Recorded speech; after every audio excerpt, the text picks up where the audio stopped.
আমি চলে গিয়েছিলাম আলিপুরদুয়ার। আর আলিপুরদুয়ারে ঠিক কোর্টের মাঠটা একটুখানি পাশ দিয়ে এসেই এই ভেতরে পাড়ার ভেতরে একটা দুর্গা মন্দির বোধহয়, যত সম্ভাবনা এটা একটা স্থাপিত মন্দির।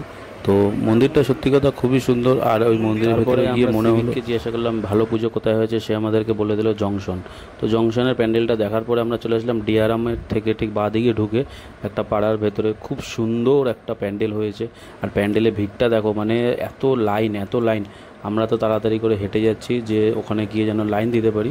তো আমরা তো ঠিক এই যে দেখো ছেড়ে দিয়েছে, আমরা লাইনে আছি। তো আমরা চেষ্টা করছি যে এই লাইনের মধ্যে যেন বেরিয়ে যেতে পারি, কারণ অনেক টাইম এমনি হয়ে গেছে। তো আমরা বেরিয়ে পড়েছি, আর এই যে আমরা একটু লাইনে দাঁড়িয়ে আছি, তোমরা দেখতেই পারছো।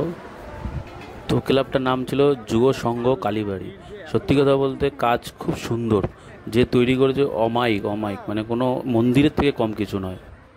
তোমরা প্যান্ডেলের ভেতরের কাজটা দেখো শুধুমাত্র, মানে কিছু বলার নেই, অসাধারণ কাজ।